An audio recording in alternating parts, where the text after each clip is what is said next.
Hello, my friends. Welcome to another knitting pod. I am Lena, and I'm so glad you're sitting down with me today for a quick summer catch up. I have some fun things to show you. First and foremost, this beautiful shawl that I finished this week. I am so thrilled with how this pattern turned out. This is the Bubbles and Brioche Shawl by Stephen West.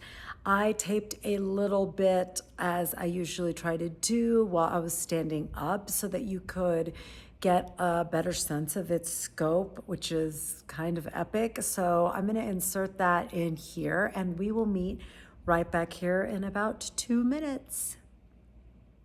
Hi guys, as usual, I just wanted to give you a quick peek at this beautiful shawl while I'm standing up so you can get a sense of its scale and how beautiful it is.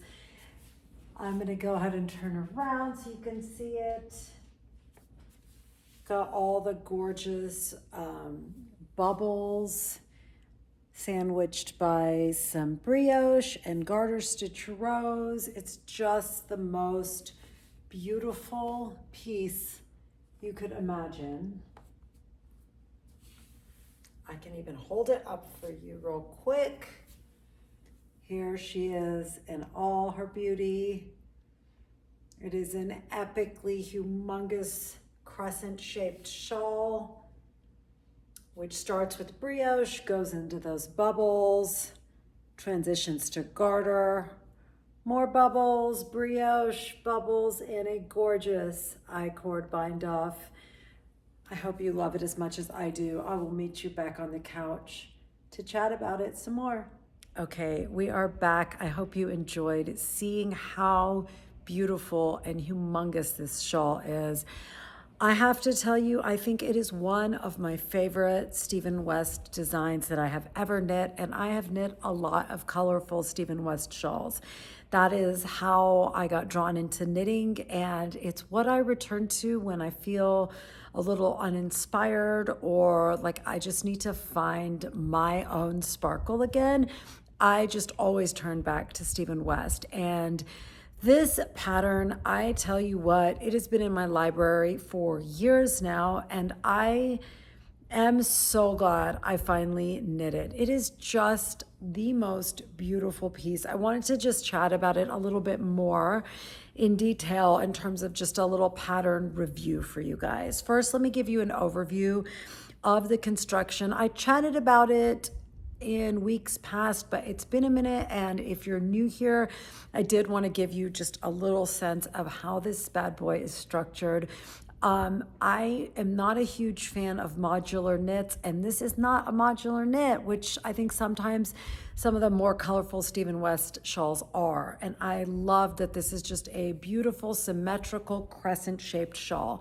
You start with like a little tab cast on and you immediately do a pretty big brioche increase. I think this is probably the most challenging part of the shawl if you do not know how to brioche yet.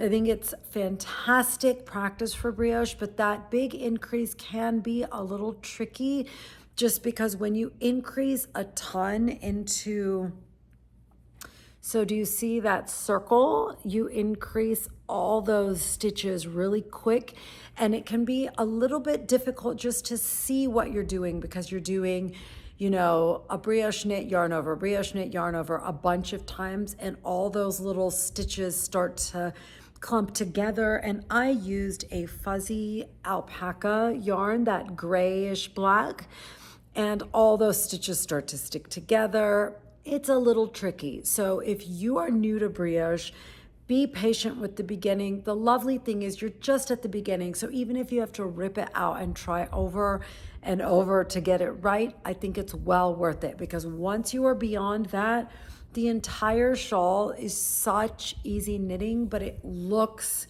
so intricate and complicated, but it's really not. It's a total secret that this bad boy is not hard to knit at all. So after the first brioche increase, then you have these bubble stitches, which are basically made by dropping into one of the rows below. So you get to pick up and knit down like 4 or 5 rows. And then once you do that, it's just knitting and purling back and forth. It's just stockinette, and it gives you such a cool look. Then you get into black and white garter, or whatever you choose for these two colors. Probably the easiest part of the entire shawl. Then you get another section of these bubbles, then another section of brioche, which I was sort of dreading and ended up loving. I just love two-color brioche without a lot of complicated increases or anything. It's just really fun, and the texture you get is absolutely beautiful. You get like this gorgeous dimensional, I always think of it as like a fishbone look. I'm going to show you from the opposite side because it looks so pretty on the opposite side also. My arm is hurting from holding this up. And then finishing off with another 8 rows of bubble stitch. And then one of my favorite parts of this shawl always was the 2-color I-cord bind off. I think it's just brilliant the way he uses color.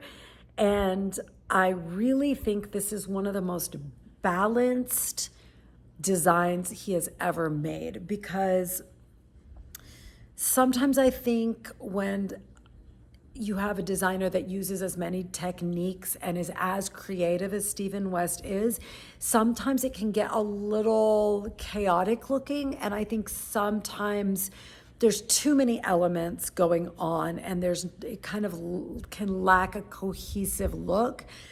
This shawl has such a beautiful range of techniques, but it's well edited down into just like the perfect number of things, and they all balance each other out. For instance, if we're talking about just lines, I love how all the brioche and the black, just basically all the black and white sections are very linear and graphic. Like this has such strong lines going out in these rays, and then this has beautiful, horizontal, a curve.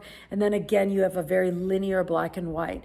And then in these bubble sections, not only are they so colorful, but they're so rounded, both in terms of their shape and in terms of texture. You get this rounded look in person. It's hard to capture on camera, but you get that, little bubble stitch, and it just balances out the black and white so well. I think he's just done such a beautiful job designing this. And then ending with an I-cord that's 2-color is just so beautifully, it just offsets the colors it's next to so well.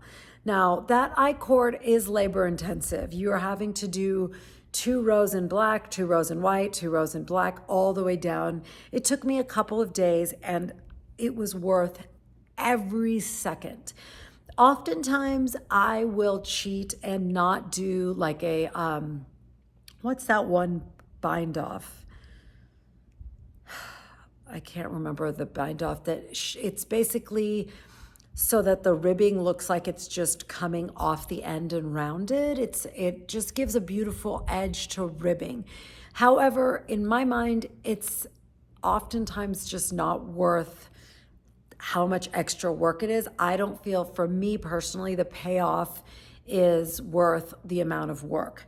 This type of bind off, the payoff is just so strong. It's totally worth the extra hour or whatever it might take you to do it. It just looks so cool and pretty, and it makes the whole thing just tie together so beautifully, since you're starting with such a strong black and white statement and ending with such a beautiful black and white statement. I cannot tell you how much I love this shawl. It was a 10 out of 10 in terms of process. It's a 10 out of 10 in terms of outcome.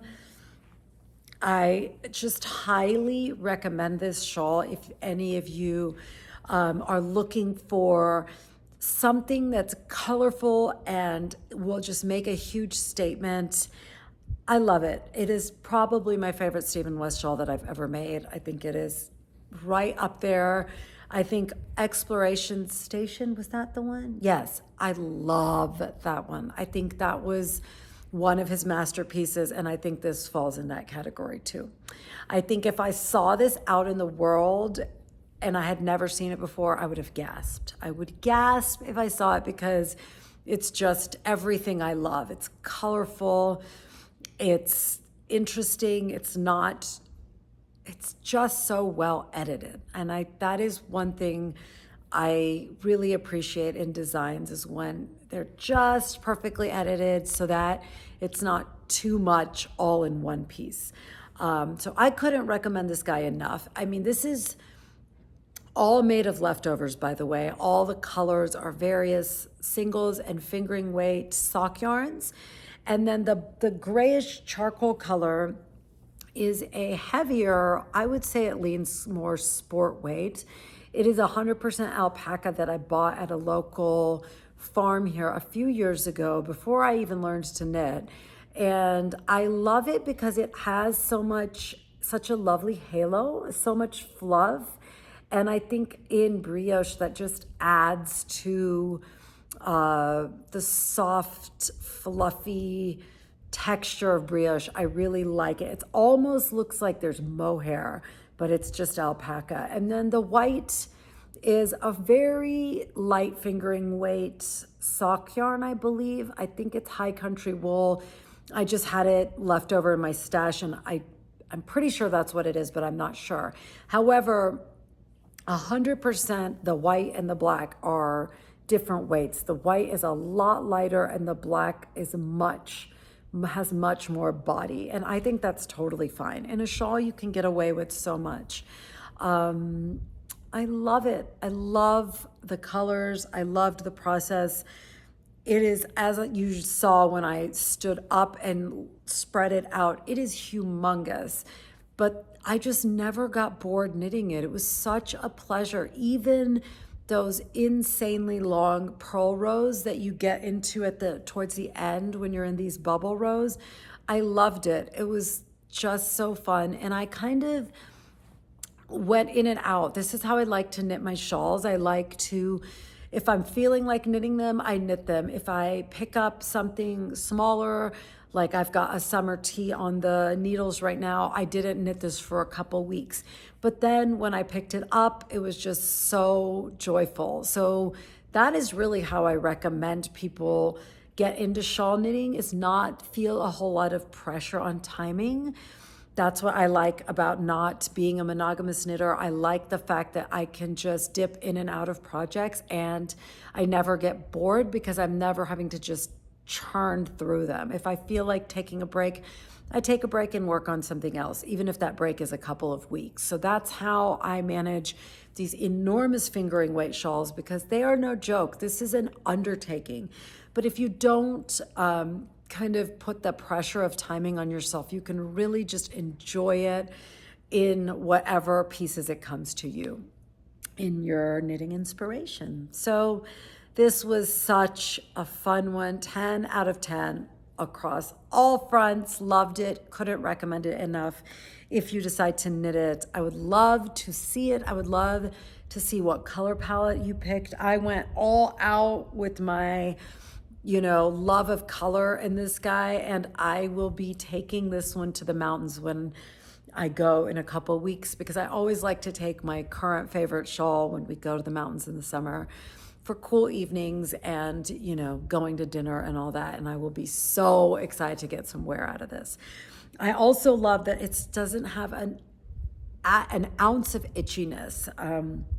That's the nice thing about superwash yarns. They're just usually not itchy on the skin. So that is that. The Bubbles and Brioche shawl by the lovely Stephen West. Yep, couldn't recommend it enough.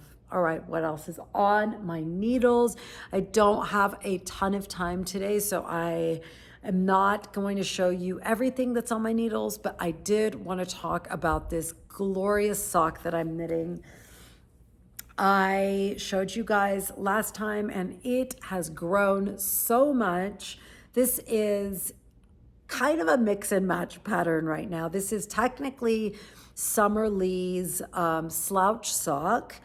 I did just the very basic stockinette leg and foot in the pattern. Like I said last time, she's got various options for, a cabled leg, a rib leg, a striped leg. I love that about her patterns. A lot of them do have different options, so you get a lot of bang for your buck. But as I am working on just figuring out what works best for me in terms of fit, I'm just trying to keep it simple as I work those details out. Someone had asked me, if you are struggling with looseness, why would you pick the slouch sock, which is also already loose? And I thought that was a fantastic question that I asked myself. And when I read that comment, I thought, well, shoot, that's just like the dumbest thing ever. Why did I do that? But then when I thought about why I did that, I think just subconsciously I was trying to lean into the looseness. And since this design is designed to be loose, I thought I wouldn't be disappointed that the looseness was actually part of the look. And honestly, when I try this on, I love it so much. It looks so cute because the cuff is fairly well fitting. I think next time I'm going to try to go, this is 64 stitches. I'm going to try the size below, which is, I believe, 56. And I think that will be really good for me in terms of trying to figure out my own vanilla sock recipe that a lot of you suggested. You guys were so sweet in your comments and all your sock knitting tips. Several of you had said, just try to figure out all the numbers that work for you, and then you can kind of insert those things into any sock pattern that you like. And I really do think 56 might be my magic number. We'll see next time. 64 is pretty good. Still just a smidge loose in the cuff. Maybe if I had gone down a size from US 1 to US 00.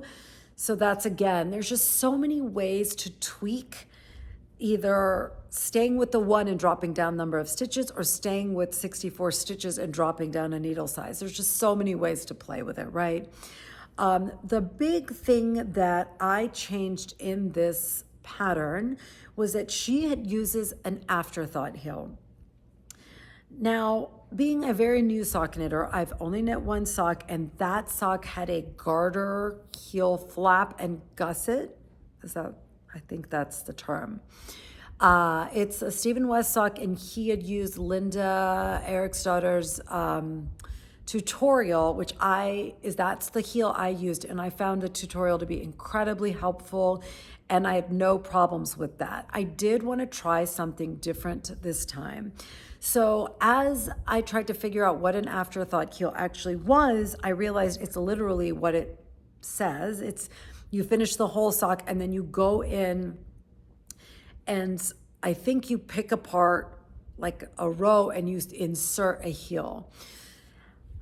I researched it and looked at some tutorials. I was surprised that her pattern didn't come with a video tutorial. Maybe she has one somewhere on her YouTube channel, but I could not find it. Excuse me, water break. I just wasn't super drawn to the afterthought heel. I kind of found it a little intimidating I've never steeked or anything. Steeking is when you basically cut your knitting and you reinforce it. Never done that yet. That's a mountain I have not conquered. And this afterthought heel sort of felt steek adjacent, and it just wasn't something I was super keen on. So I was going to substitute in the garter heel flap method from the Stephen West pattern. But then in the morning, I woke up to a very, very sweet gift from Caitlin, one of my viewers. She had sent me a pattern that she loved and the heel that she loves because she knits a lot of socks. And it was the Shadow Wrap heel, and it was a part of I think her name is Earth Tones Girl. Is that right? I apologize. I'll put it in the show notes in the correct, exactly the pattern that it was. But I believe it's Earth Tones Girl. Is it girl? Anyway, I'm not going to keep contemplating that. Anyway, this pattern was so incredible, and she was so sweet to purchase it for me. What I loved about it is that it came with super clear picture tutorials and a video tutorial that literally walked you through this heel, holding your hand through everything, every step. And that was amazing, but also the pattern, the heel pattern felt so natural and intuitive and made such sense to me. I could totally see this being my go-to heel because I love the way it fits and I love this short row method. I love short rows. I've always found short rows to be really fun, and I just loved how there was no picking up stitches.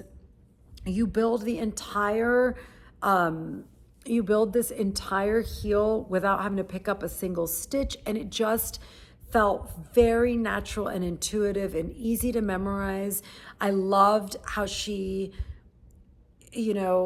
she splits it up to make such good sense that even if you're not using the exact number of stitches that she has, you could easily get the hang of it and do it yourself. And I really think it's going to take a lot for me to get me off this heel because I like the way it fits. I liked doing it. I like the way it turned out. I just can't thank you enough, Caitlin. That was so generous of you to send me the pattern. And I just wanted to kind of open it up so you can see the actual shape. I felt like it really fit my heel very well. And I was so intimidated, but I was able to do it just so quick. And I was so proud of myself. And now I just cannot wait to have this sock done. It's fitting so beautifully, especially from the heel down through the foot. Here it's very loose, but I actually am enjoying how cute it looks when it's kind of slouchy. Yeah, I have to say, I think I might be a sock knitter. I am enjoying it so much. It's the project I'm reaching for every time I get 2 seconds to knit. I want to knit on my sock. So I'm very, very, very excited to possibly be a sock knitter because sock knitters, they're just so passionate about knitting socks. And somebody, I cannot remember who it was I was chatting with, and you said that you had knit over 100 pairs of socks over the years. And I just love that. I love the thought of knitting them for my family or people I love, and also for myself to, zhuzh up my outfits. I just think it's so cute. My plan is to do the toe in a manner that mirrors the fun rainbow stripes of the cuff. But that's just going to involve me, I was planning on taking this sock to the pool. We were going to take my daughter and a friend to the pool, and I want to finish this sock, but it would be a lot easier to just finish it in gray, but I really did want to mirror the colors because it's so fun to have like the brightly colored toe along with the brightly colored cuff. So I am having so much fun. I already know that the next sock I want to knit is the DRK Everyday sock by Andrea Mowry because I like that it has a completely different construction than this so that I can expand my sock knitting repertoire a little bit. It is a toe up sock, so the cast on is going to be different. I also really like that you get all the shaping done kind of towards the beginning, and then you get to knit the leg just round and round. I'm very curious what the ribbed sock will fit like if it's leans towards being more snug. And I think she does a Fleagle heel, which is really fun to say because Fleagle is just a fantastic word. But I don't know how to do it. It's not an afterthought heel, and I really do want to try out a few different heels before I commit to one that I really like. Even though this Shadow Rep heel, I loved it. I also loved learning a new technique that it utilizes twin and triple stitches, which kind of reminded me of if you've ever knit right or left lifted increase, where you drop down a row and lift a leg of a stitch and then knit that stitch to increase. That's what this utilizes. So they were just really fun. It was a fun technique, something completely new. You know, I don't love picking up stitches, and there was no stitches to be picked up. I do think I could do it a little tighter maybe and make it a little cleaner. It's not 100% perfectly clean, but it's not that big of a deal. It's a hand knit sock. It's not going to look machine made, and I wouldn't want it to look machine made anyway. So I'm really loving this guy. I hope the second one is as fun as the first one. And that is all the knitting I have for you today. I know it's not as much as I usually have, but like I said, it's just a little bit of a hectic week around here. So I didn't want to skip a week, but I thought it's better to make a little bit of a shorter episode to share what's going on here rather than just skip a week and tape next week. So I hope you don't mind that it was a little bit shorter. Today is actually my son's birthday. He turns 15 today. So I was happy to get to spend time with you guys today because it's a little bittersweet because he's not here. He's at camp. I did get to talk to him and FaceTime him this morning, so I got to see his little face and hear his voice, which was an absolute joy. It's just crazy. I cannot believe he's 15.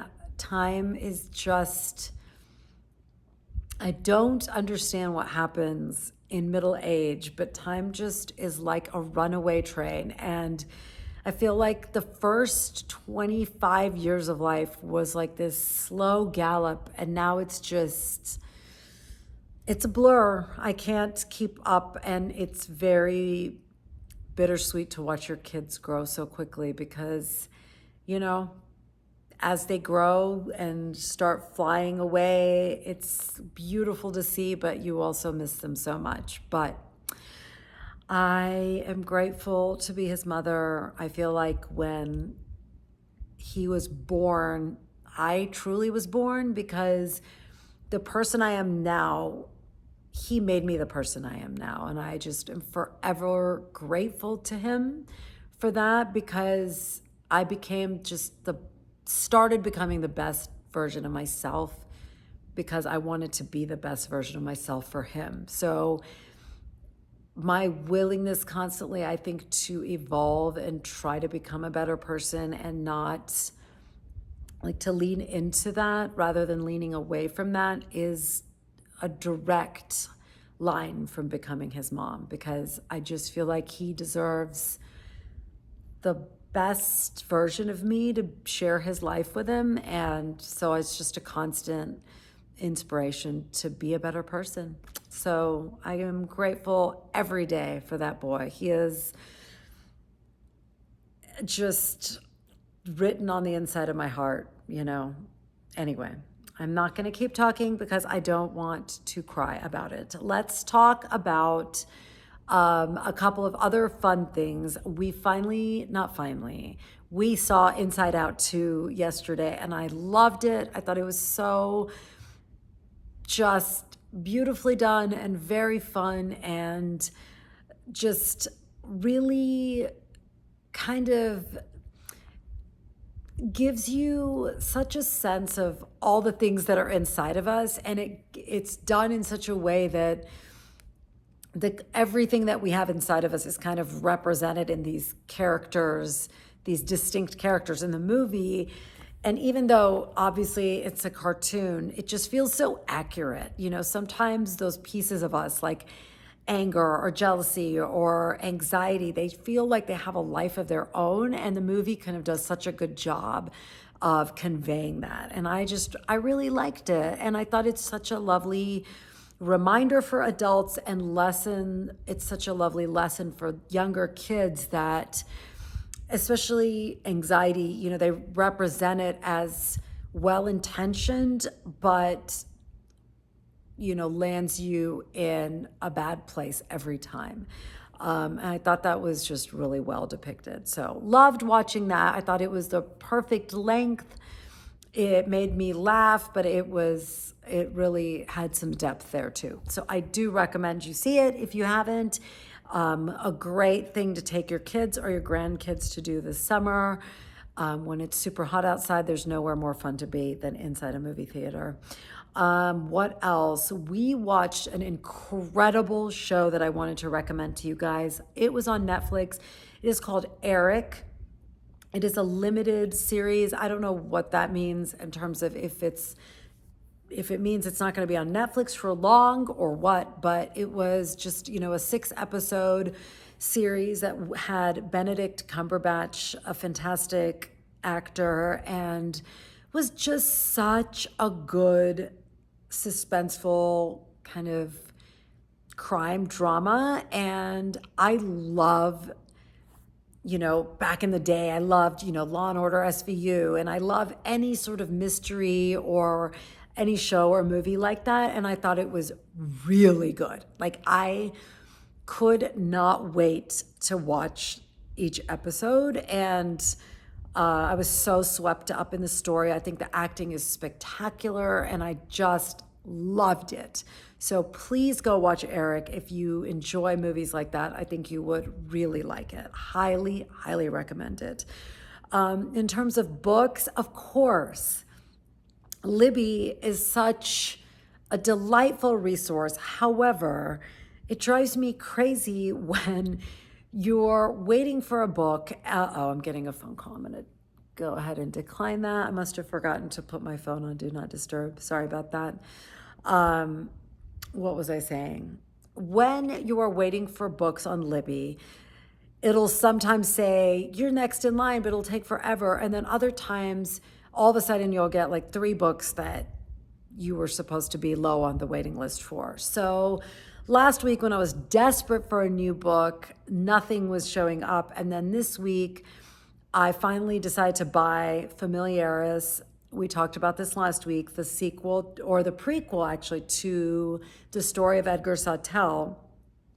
I finally got it on Libro FM as an audiobook because I believe it's like 37 to 38 hours. And as I said to one of you in the comments, I feel like I could knit an entire shawl or an entire sweater in that amount of time. So reading the physical book is just not going to happen. I need to be able to read that, listen to it, and weave it into my life as I go about my business. But at the same time, like the day after that I got that and started it, 2 books that I've been waiting for popped up in my Libby. Save the Plums for Me, is that what it's called, by Ruth Reichel, and Midnight Library by Matt Haig. I really was dying to read both of them, so I was greedy and downloaded both of those. So I'm kind of reading 3 books right now, which is beyond what anybody needs to read at once. However, Familiaris is a slow start. I guess that's what you get when you have a 38-hour book. It's sort of, I don't want to say rambling because that sounds negative, but it's sort of meandering. That's a better word. It's just meandering in and out of time and stories, and I'm kind of like waiting to get oriented. So I'm enjoying Midnight Library because it's much more of a focused story and a very different story. So sometimes I'm more in the mood for that than I am for Familiaris. This book, Midnight Library, reminds me of the book I read a few months ago called The Husbands by, I forgot her name. Holly Gramazio, if my memory serves. Except it's so much better. In The Husbands, this main character has this magical attic. This sounds absurd, but this is what the story is about, where if her husband goes up into the attic, a different husband comes out. So she keeps having these kind of alternate lives. So the story follows just kind of all these alternate lives that she could have had. Midnight Library is similar, where she's kind of led into various versions of her life based on different choices she's made. And I like the Midnight Library about 1,000 times better than The Husbands. The Husbands I thought was just a little too frothy for me. Midnight Library feels a little more substantive and thought-provoking. And it really is thought-provoking. I find myself thinking a lot after I'm reading it, just about how the smallest decisions in our lives can have the biggest, effects on our lives down the road. And we never know when we're making those choices what those effects are going to be. And that thought can almost be paralyzing, right? Because we're just doing the best that we can moment to moment. We are making the decisions that we think are best for us with the amount of knowledge we have in that moment. And it's just really interesting to see how if you just tweak one thing, her life is so different. And I am enjoying it. I almost abandoned ship at one point because I was reminded too much of The Husbands, and I didn't really love that book, but I'm glad I'm sticking with it. It is an enjoyable read. Save Me the Plums or Save the Plums for Me. I cannot remember right now. But the Ruth Reichel memoir is pretty good so far. That's the one I've gotten the least into. So I will report back if I stick with it or if I don't. I really do like her writing style, and I love reading about someone's life when it's very different than mine. She's a food critic, and the thought of eating like gourmet food 15 times a week sounds so magical as someone who loves to eat. But, she talks about how that takes a toll on your family life. And it's just so fun to me. Is one of the reasons I love to read. I love to be projected into other people's lives and existence. And it cures the whole grass is greener thing so well when you get to see all the nuances of everybody's lives, like different people's lives. It's so easy to look on Instagram or Facebook and think like someone's life you're only getting one angle of it. But when you read, you just get such a holistic view of a different life. And it's almost like you get to live a different life for just a little while you're engaged in that book. And I love that. It's one of the reasons I love to read. So those are the things I am reading right now. I'm trying to think if there's anything else we're watching that I have to suggest, but I don't think I do, unfortunately. Like I said, I think it's going to be hard to find a show that I like as much as I liked Eric. It was just so, so good. So please do watch that. Let me know if you're watching anything that's fantastic that we can follow up with, because I love having a good drama. That's like my favorite thing to watch at night before I go to bed, even though that sounds counterintuitive. It never ruins my sleep. Anyway, that's all I've got to share with you guys this week. Hopefully by next week, I will have maybe 2 whole socks done. I will share the little top that I'm making with you guys next week. I hope you have a lovely weekend wherever you are. Stay cool if you're suffering this brutal heat wave that's just, pummeling us here in the States. Stay cool and stay knitting. I'll talk to you guys next time. Bye.